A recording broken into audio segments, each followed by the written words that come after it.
Should a startup hire junior people or senior people first? Something I'm often asked to provide support on for founders seeking their pre-seed, seed and Series A funding is their recruitment strategy.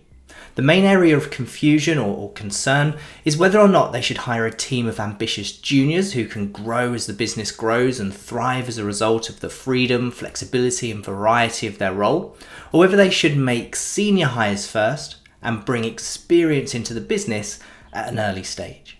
So let's look at the pros and cons of each.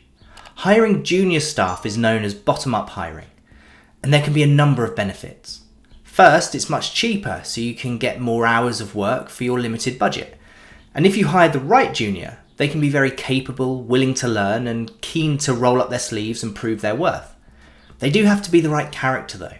For this approach to work, you need someone who can work independently, figure things out for themselves, and has bucket loads of entrepreneurial spirit. But finding someone in their first couple of years of work that has the confidence to take ownership of their part of your business can be tough.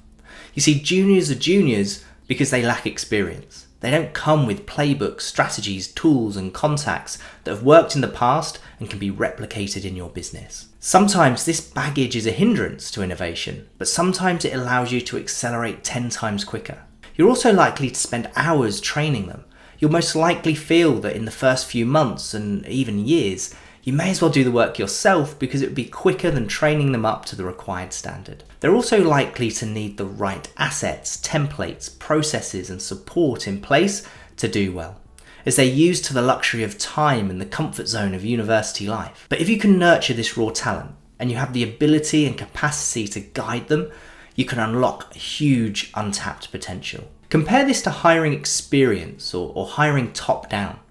Here you're spending much more money, so you can typically hire less people and therefore have a fewer total of hours to spend on developing your business. But with experience comes speed. They've spent years refining their talents. They know what works and they know the most efficient and effective ways to achieve results. They also have years of knowledge to leverage, and they've most likely seen and experienced failure. They've learned from that, and they've adapted the way that they work as a result. They probably have playbooks and processes that you can leverage in your business, allowing you to quickly adopt the best systems, processes, and working practices learned from an eclectic mix of organizations. They're much less likely to need a high level of input from you. Of course, you want to make sure that they're aligned with your vision and you want to guide and support their output, but you don't need to spend hours with them teaching them the basics. Ultimately, getting the right experience can get you where you want to be 10 times quicker. But this experience could slow you down, not speed you up.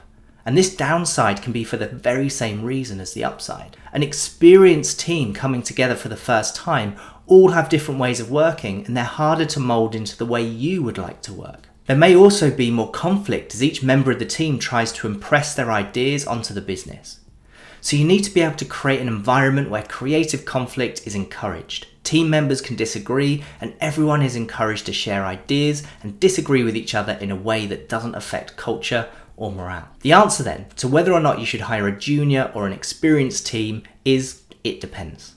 It depends on whether or not you have the capacity to train and support juniors to get the best out of them.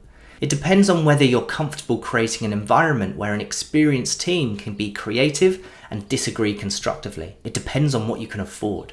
Typically, my advice is to try to have a healthy mix of both. Think about the areas of the business you're strongest and would have the capacity to support and nurture a more junior team and hire juniors in those areas. Where you either don't have the capacity or don't have the knowledge to support or nurture talent, then you may wish to consider hiring in some experience. Equally, if it's a time-critical part of the business that doesn't have time to find its way, then you may wish to consider hiring someone ready-made for the role. Finally, when hiring experience for your startup, always consider looking at those currently in junior positions with a good breadth of knowledge and experience who are ready to take that step up into a more senior role. By giving them their big break, they'll feel more motivated to succeed and prove that your faith in them and their ability was well judged.